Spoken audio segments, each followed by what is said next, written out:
The cracked leather journal presses into my hands, Grandma Margot's gift. Years of scribbled notes, tallies, and memories have worn it smooth.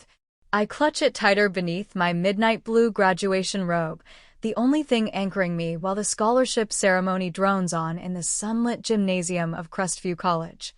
From 3 rows back, I see my mother shift in her seat, the rose-colored dress she bought for Camille's graduation tomorrow catching in the beams of early summer light. Dad glances at his watch for the 4th time. They're here out of obligation, of course. The real celebration happens tomorrow, when my younger sister walks the stage with her marketing degree. The party, the dinner, the photos, they're all for her. President Alvarez's voice slices through the haze. We now present our highest academic honor, the Whitmore Award for Excellence. My heart pounds. The journal turns slick in my palms. This year's recipient has shown exceptional resilience, she continues, eyes scanning the audience. Working 2 part-time jobs and a full-time night shift while maintaining a perfect GPA.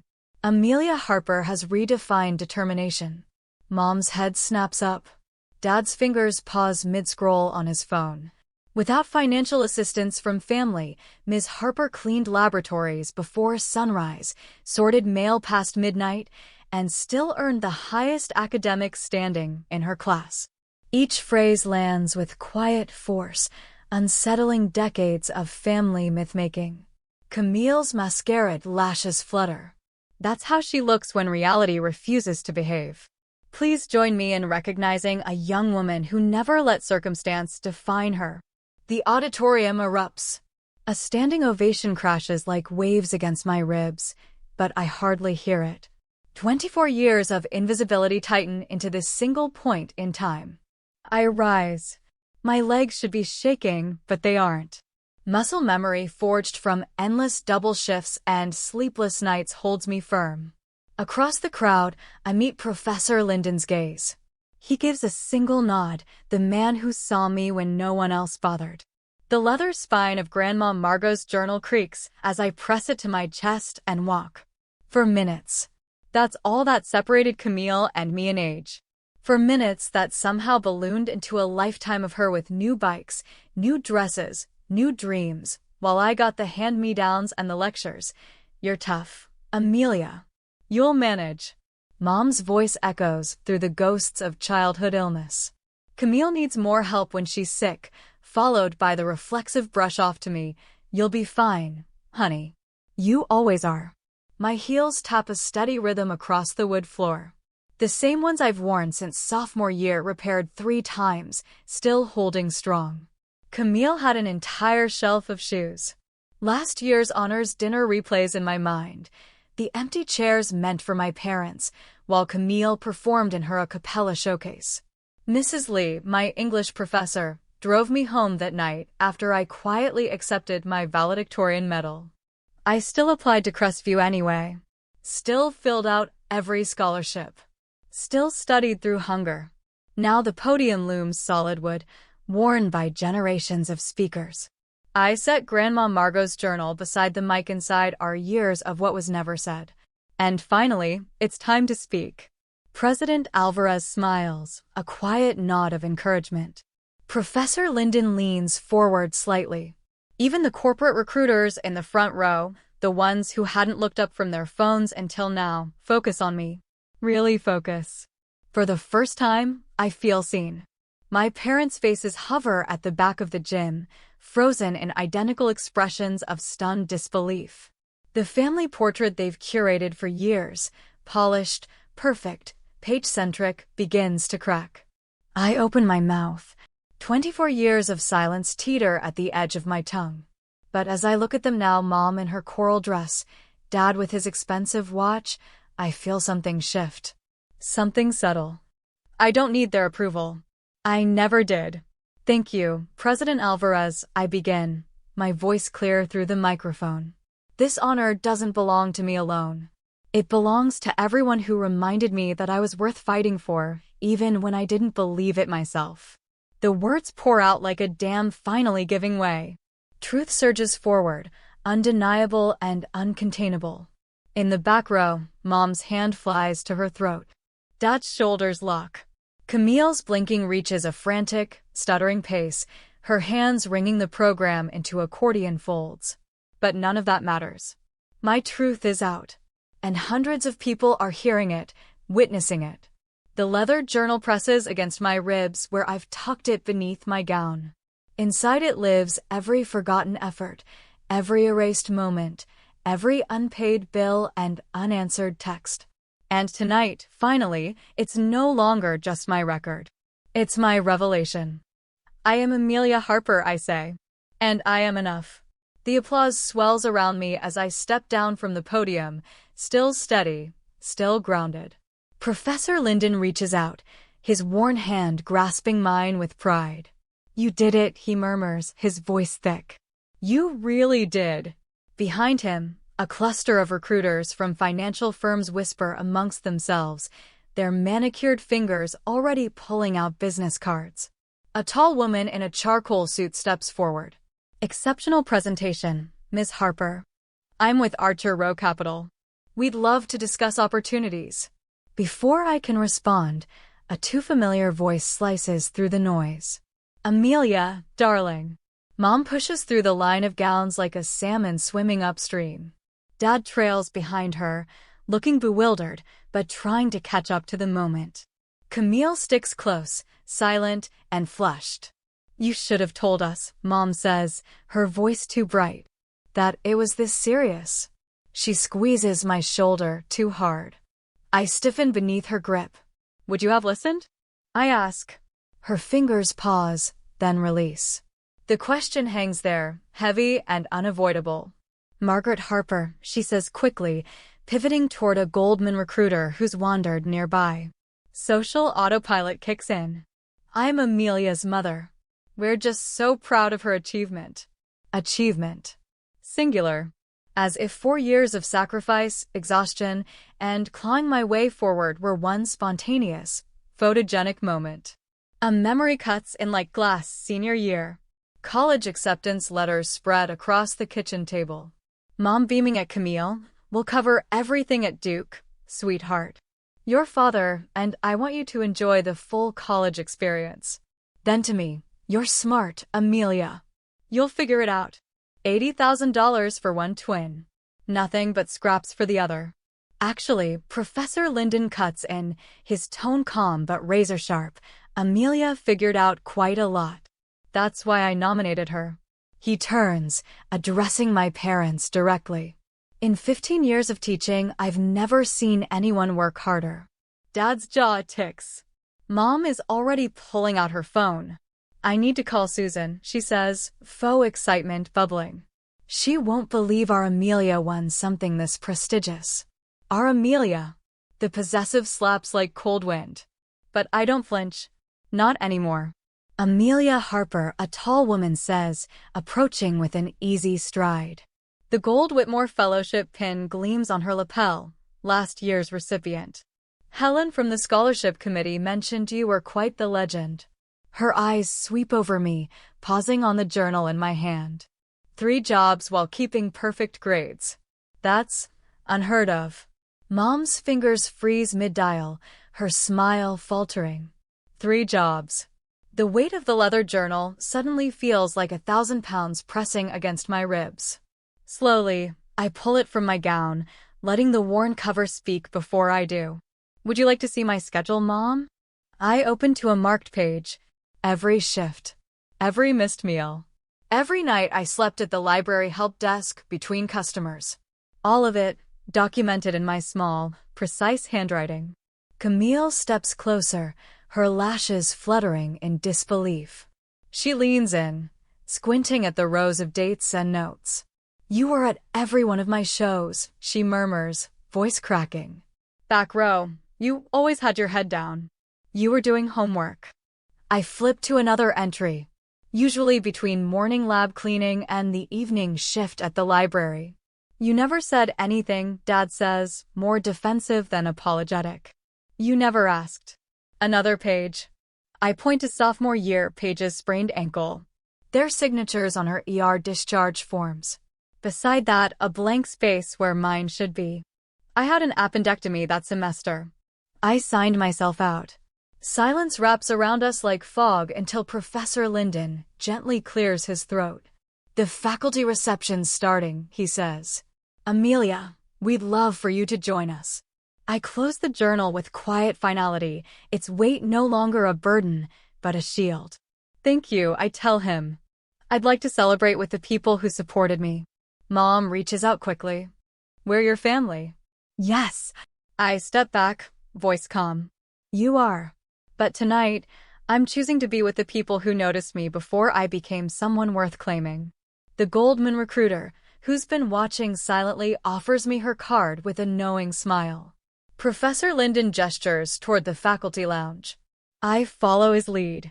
Behind me, I hear Mom's shaky inhale. Dad's awkward cough. Camille's whispered, "Oh."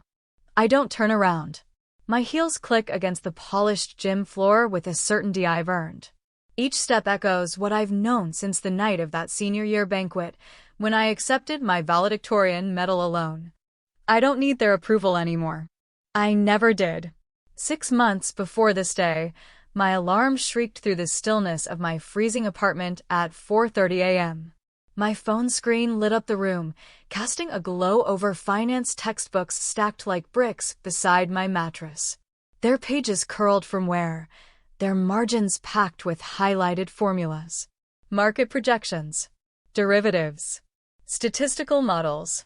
Sorry, I whispered, slipping out of bed. Sarah stirred under her blanket and mumbled something incoherent. I dressed quickly, black pants, a white button-up, sensible shoes. Everything patched, pressed, preserved. No replacements. No budget. Crestview's campus belonged to shadows at this hour. My footsteps echoed through stone walkways while the stars disappeared behind the looming silhouettes of academic buildings. The janitor's closet key was the 4th one on the ring. Small nick on the side. Inside, bleach, paper towels, and familiarity. Start with the economics lecture hall. 20 minutes per room if I stuck to the pace. Wipe. Sweep. Disinfect. My body moved on instinct, leaving my mind free to recite. Standard deviation equals the square root of variance, I whispered to no one. And I kept going. Variance is calculated by taking the sum of squared differences from the mean and dividing it by the number of data points. I muttered the formula under my breath, pushing the buffer across the worn linoleum tiles. The machine hummed, a comforting rhythm I knew better than most lecture notes. Golden rectangles of morning light crept through the tall finance hall windows, painting soft patterns across the freshly polished floor. 6 classrooms down. 2 to go. My stomach twisted sharply. Yesterday's apple had been my last real food. The dining hall wouldn't open for another hour. I ignored the hunger, like always. The heavy door creaked behind me. Professor Alvarez, the chair of the finance department, arrived early, her leather briefcase swinging neatly at her side. She gave me a quiet nod. Midterms coming up, Amelia. Yes, Professor. Statistical analysis. Tuesday. Her eyes lingered. Kind, maybe concerned. I dropped my gaze, coiling the vacuum cord tightly. I didn't need concern. I needed this floor clean, my shift finished, and at least 20 minutes in the library before class. Outside, campus was slowly waking up. Students drifted past in fleece jackets and athletic gear, steaming coffee cups in hand. A group of girls laughed about last night's party. One wore the same North Face Camille had posted on Instagram last week. Early birthday gift from Mom and Dad. Love you guys so much, 2 hearts. My phone buzzed. Another notification. Camille again. This time, lounging on a beach in Cancun. A fruity drink in hand. Spring break with the best sorority sisters ever. All expenses paid. Living my best. #blessed. I slid my phone into my pocket, the motion practiced. Numb. The chair behind the library help desk creaked as I dropped into it at 8 a.m. 3 open textbooks. 1 leather journal. My notes balanced across my knee. 20 minutes until microeconomics. Just enough time to review Chapter 7. if I skipped breakfast. Again. The numbers began swimming. My hand trembled slightly as I highlighted a formula. When had I last eaten something that wasn't free or stolen from a student event? Thursday night? Maybe? Amelia, you look awful, Sarah said bluntly when I shuffled into our shared room that evening. She was curled under a fuzzy blanket, her psychology textbook open, highlighter hovering mid-sentence. When's the last time you slept more than 4 hours? I shrugged, dropping my bag. I'm fine. You're not fine. You're upright on caffeine and guilt. She sat up fully. And don't worry about the utility bill. I paid it. Sarah. Shut up and accept the help. Harper, she snapped, her voice warm but fierce. You'd do the same for me. I wouldn't. Not because I didn't want to, but because no one had ever taught me how to accept help without shame. That night, I stared at my finance homework until the graphs blurred completely and fell asleep on top of my notes. The breaking point came during Tuesday's midterm. Professor Linden's statistical analysis exam stretched across my desk like a battlefield. But the formulas I drilled into my brain melted into meaningless symbols. My hands trembled. The room tilted. Someone called my name. Then, darkness. I woke up under fluorescent lights, the paper-covered exam table crinkling beneath me. Professor Linden stood at the door, arms crossed. Exhaustion and mild malnutrition, the nurse said crisply. When did you last eat a proper meal? I searched my memory. It was all fog. Professor Linden's frown deepened. I found your work schedule. 3 jobs. A full course load. Why didn't you apply for a TA position? The stipend. I didn't think I was good enough, I whispered. I'm used to handling things alone. He sat beside me, voice gentle. Amelia, I've been watching you. Your market trend analysis was graduate level. That paper on cryptocurrency regulations? Exceptional. He paused. The Whitmore Fellowship was created for students exactly like you. This fellowship was designed specifically for students like you, those who have faced adversity with determination and turned challenges into achievement. The words don't compute at first. The Whitmore Fellowship, Crestview's most prestigious award. Full tuition. A generous living stipend. A guaranteed internship with one of the top firms in the country.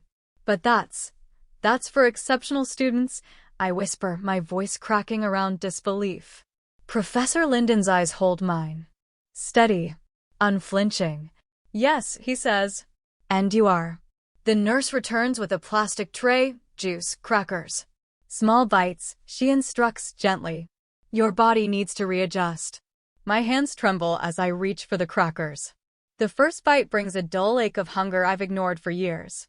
Professor Linden stands to leave. Rest today, he says. We'll go over the nomination paperwork tomorrow. He pauses at the door. You've earned this, Amelia. Let yourself believe it. That night, I returned to my apartment, the fluorescent hallway lights buzzing softly overhead. I shut the door behind me, the world outside retreating. I crawl into bed and pull out my grandmother's leather journal. Its pages are heavy with the history of a girl who was never meant to be seen. Academic awards accepted alone, medical bills paid in silence. Shifts logged in tidy rows, each one bookended by exhaustion. But tonight I write something new. Not just evidence of survival, but a flicker of hope. Professor Linden sees me. Really sees me. And, for the first time, someone believes I'm worth investing in.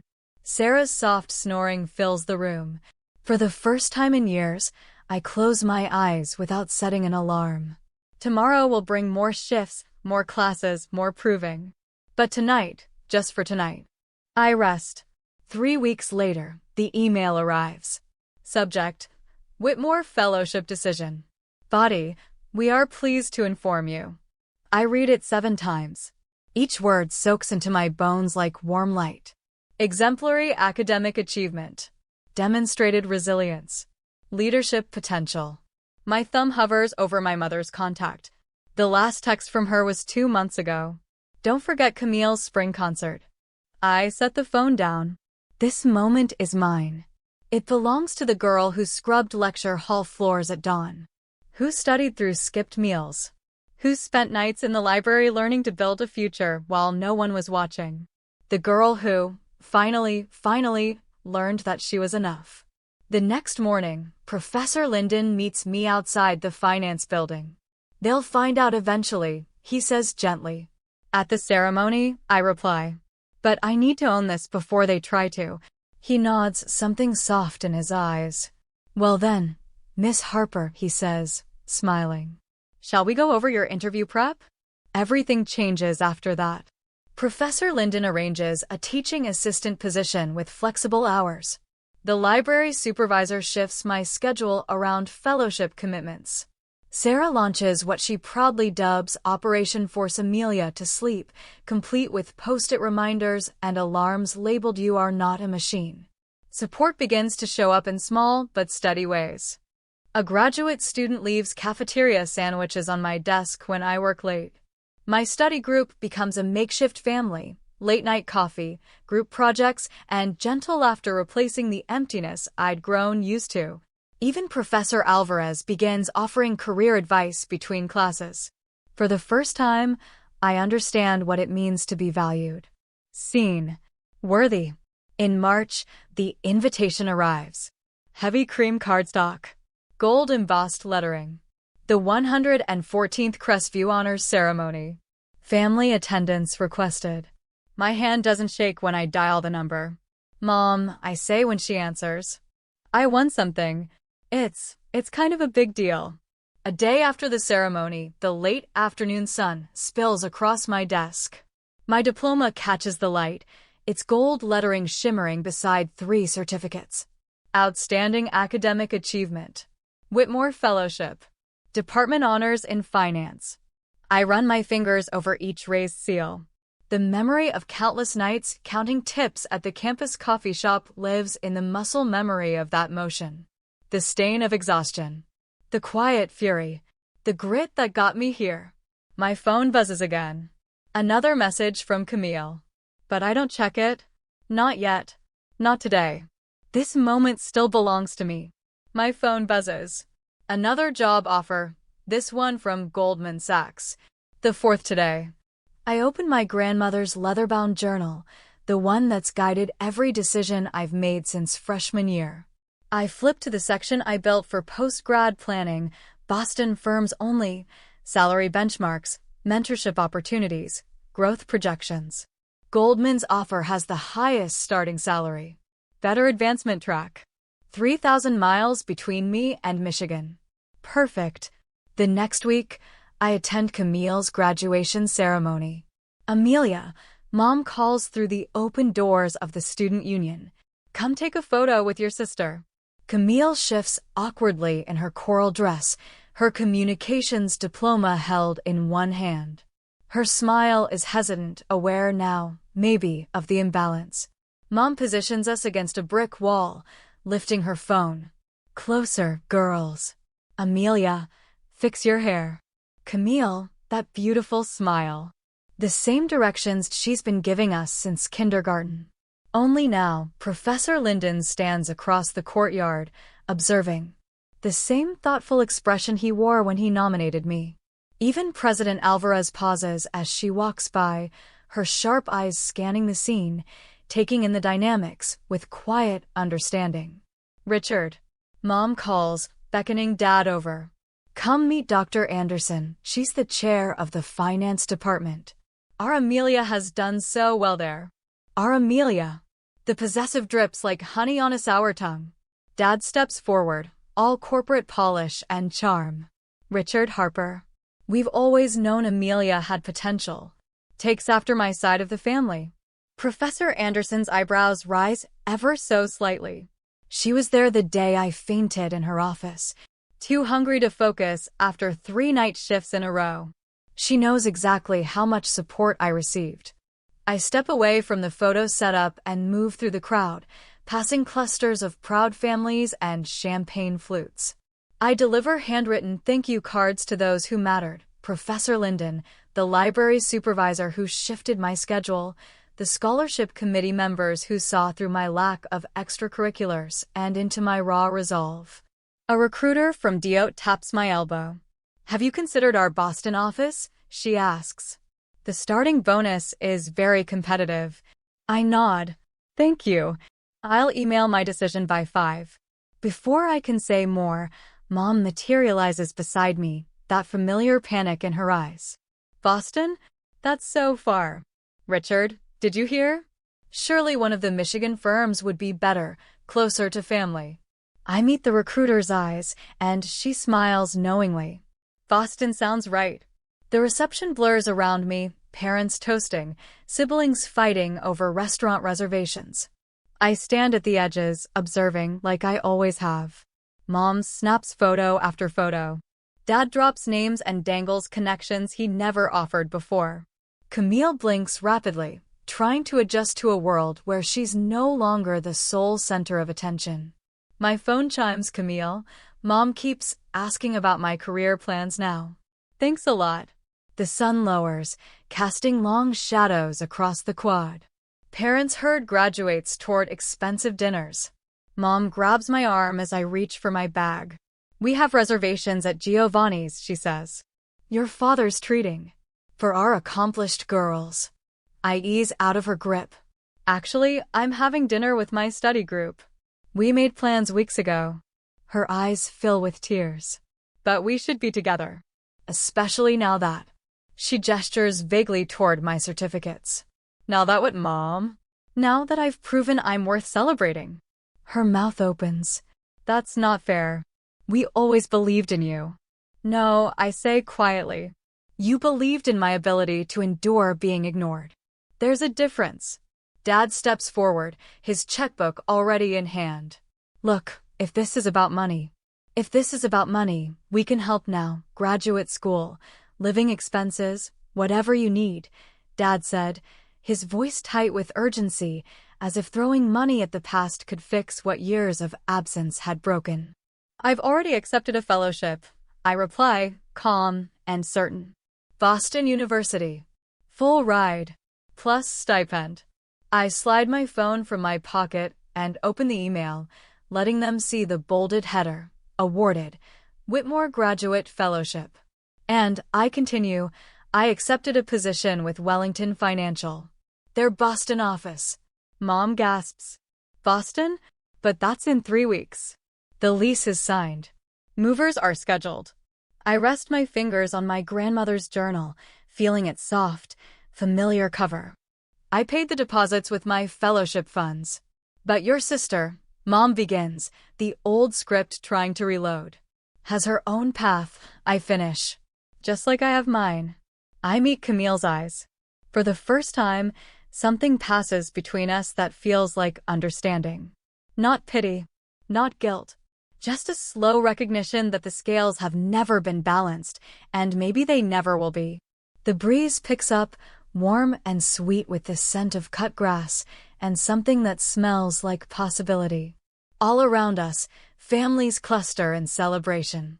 Laughter, plans, clinking glasses. But in this tight little bubble of reckoning, the only sound that matters is the soft thud of fiction collapsing under the weight of truth. I shift my bag higher on my shoulder, my certificates safely inside. "Thank you for coming to the ceremony," I say. "I have dinner plans." Mom reaches for me. Her tears are falling now. "We're sorry, honey.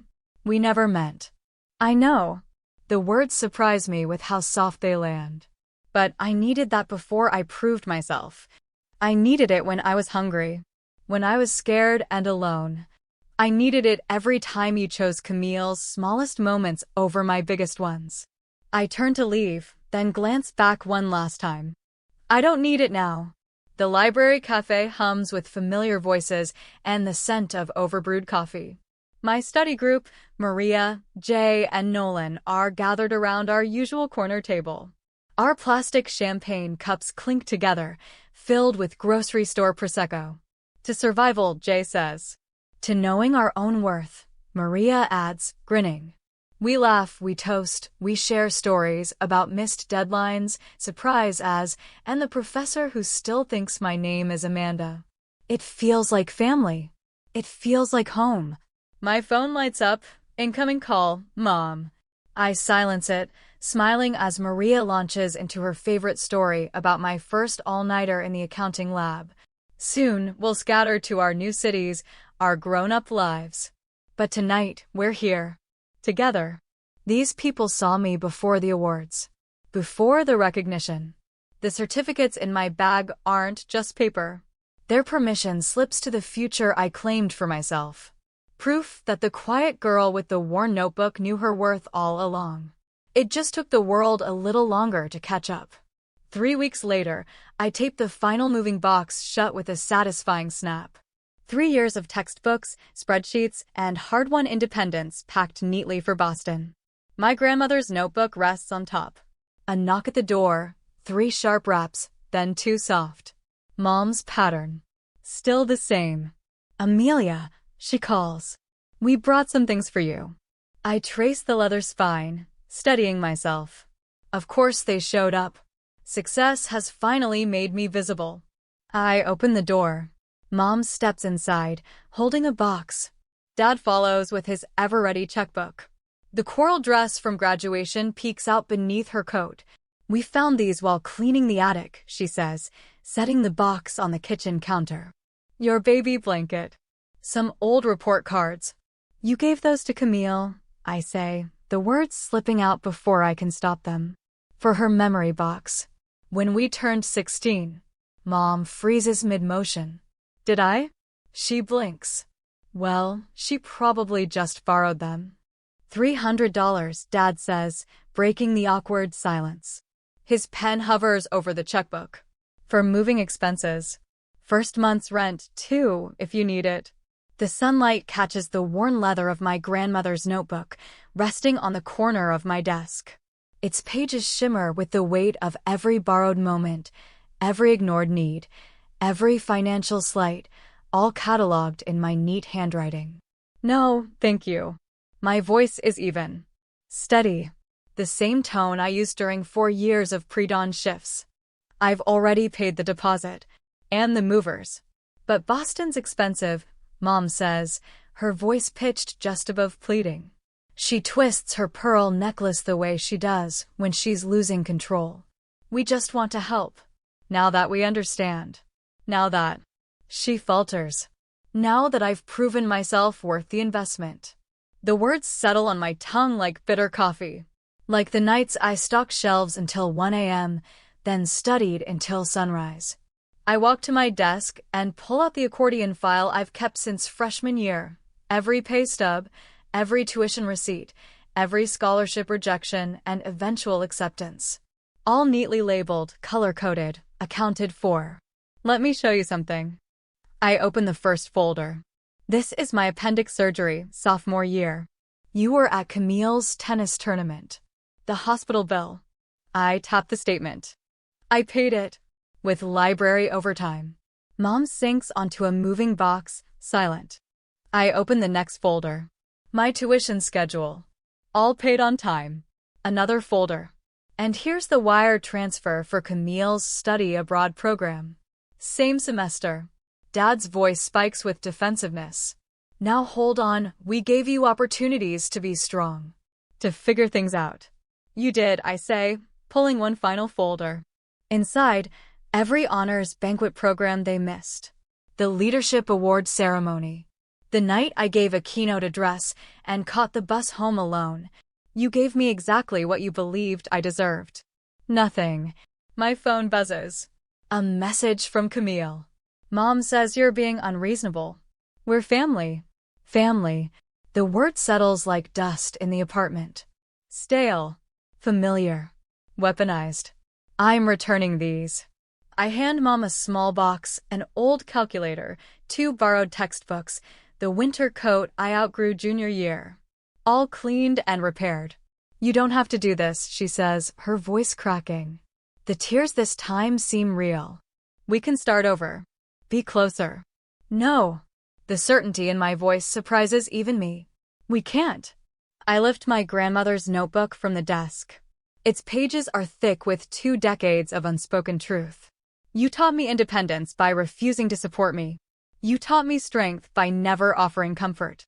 You taught me self-reliance by showing me I could only count on myself. Dad's anger softens, collapsing into something like regret. We thought. He starts. I know what you thought, I say quietly. The words come smooth and final, like closing a ledger book. You thought I didn't need you. I glance around the apartment, boxes packed, job offer from Wellington framed on the wall, the future waiting in Boston. You were right. I don't. Mom stands, reaching for me like she's afraid I'll disappear. Don't punish us for finally seeing you. This isn't punishment. I step back, my spine tall from years of bearing weight alone. This is independence. The kind you always said you admired. Camille appears in the doorway. Her rapid blinking slows. She's finally hearing me. You can't just leave, she whispers. I've been leaving since we were 5. When you got the new bicycle. The memory lands like a stone in still water. Sharp. Unavoidable. I just didn't have anywhere to go. Until now. The silence stretches, 23 years of invisible labor laid bare. Mom's tears fall freely now. Dad's shoulders slump, checkbook forgotten. And Camille finally sees me. I'll send you my new address once I'm settled. I step toward the door and open it wider. A clear dismissal. A quiet beginning. It wasn't just a goodbye. It was a quiet but clear dismissal, a boundary drawn not in anger, but in resolution. That's what the open door means. That's what the silence says. We can talk about boundaries then, I add, not unkindly, but firmly. They file out slowly, trailing missed opportunities and too late remorse, like the hem of a dress dragging through dust. The door closes behind them with a soft click that echoes through the apartment like a gavel. Final. Certain. I stand still for a moment, the sound reverberating inside me. I'm alone now, but not abandoned. Not unseen. This time, it's by choice. Boxes are stacked around me, labeled not by contents, but by intent. Career, future, freedom. My grandmother's leather notebook rests in my hands, warm from the sunlight streaming through the window. Its pages hold everything I am, everything I've endured, everything I've become. I am Amelia Harper, and I am free. 3 years later, I wake to the skyline of Boston wrapping itself in gold. From the 32nd floor of one financial center, the city stretches below me like a promise I kept to myself. Sunlight paints golden stripes across my desk, catching the edges of framed awards, glowing over bound quarterly reports, and highlighting a familiar item nestled between the binders, Grandma Margot's notebook. Still here. Still mine. Miss Harper? A voice calls from the doorway. Sarah, my intern, peers in. Her dark circles mirror the shadows I used to wear like armor. Exhaustion clings to her like steam from her reusable coffee cup. I finished the Miller audit, she says, stepping into the office. But something's off in Q3 projections. I wave her in, motioning toward the chair across from mine. Show me where you're stuck. She spreads her papers across the desk. Her hands tremble slightly, the same tremor I used to hide, while pushing buffers across linoleum floors and balancing accounting formulas on library counters. I see myself in her. In the way she stretches her lunch budget with peanut butter sandwiches and relies on free office coffee for fuel. The determination is there. So is the silence. Walk me through your process, I say, gently. The same words Professor Linden once offered me, words that became a lifeline when I didn't know how to ask for help. She leans forward. Begins. My phone buzzes on the edge of the desk. A message from Mom. Thinking of you, sweetie. Dad and I saw your firm mentioned in the journal this morning. So proud. 3 years ago, that would have undone me. Now it drifts past like a dry leaf skimming the surface of the Charles River. Visible, but no longer affecting the current. I'm sorry, Sarah says quickly, seeing the flicker of distraction. I know you're busy. I have all the time you need, I say. And I mean it. Someone once made time for me when I needed it most.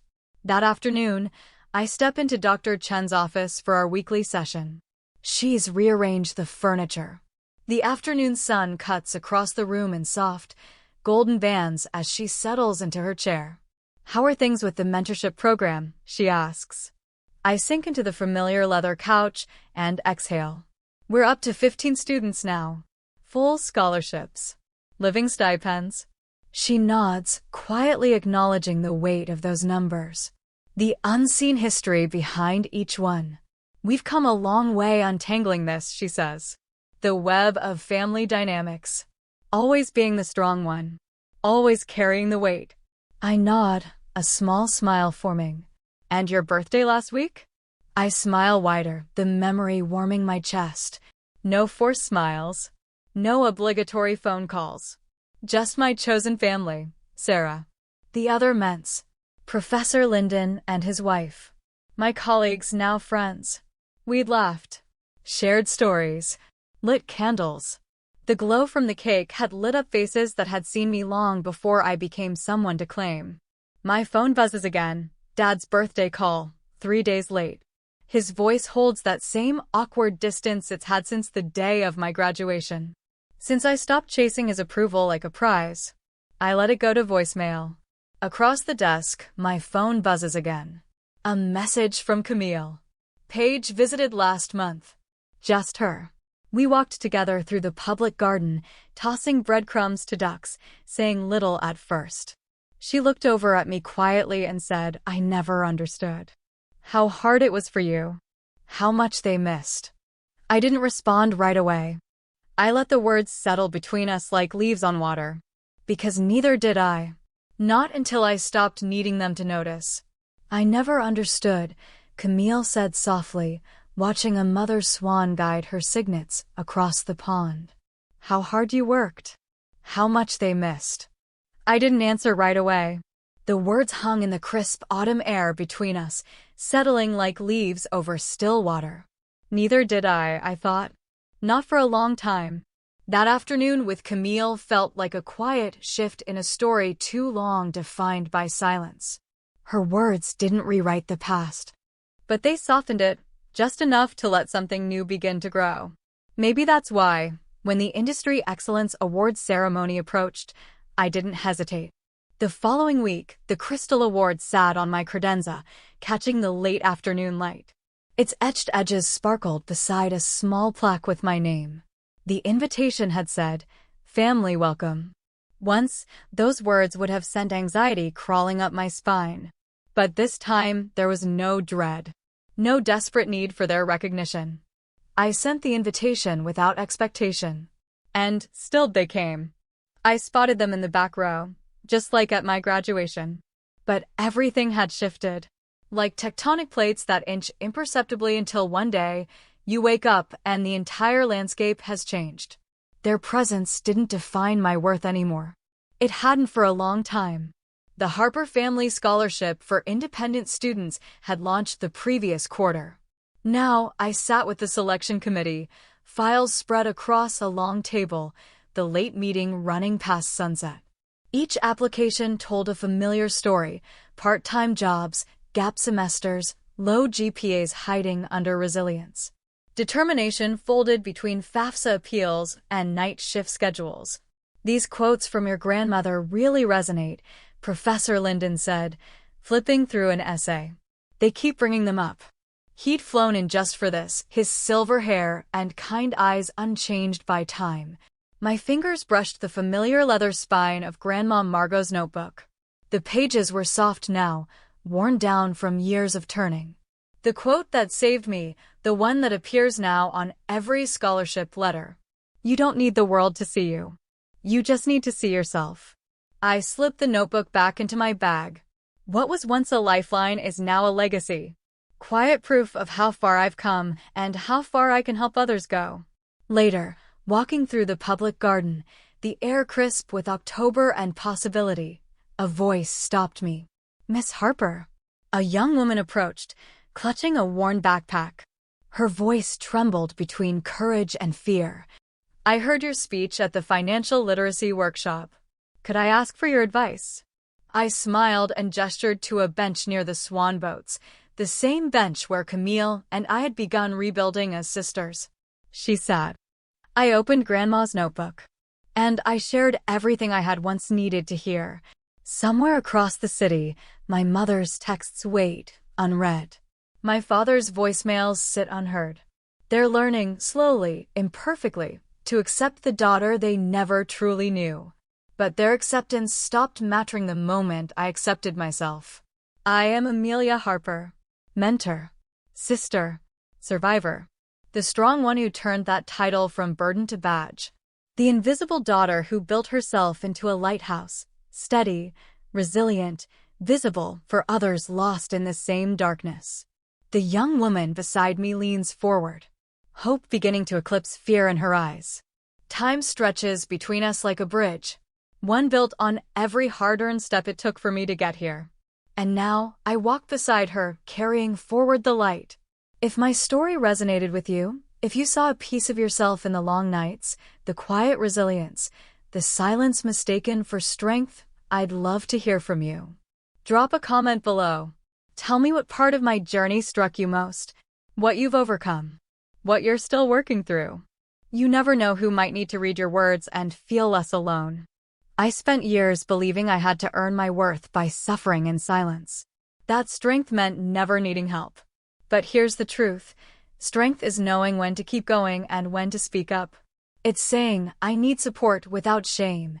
It's building something out of nothing and then turning around to light the way for someone else.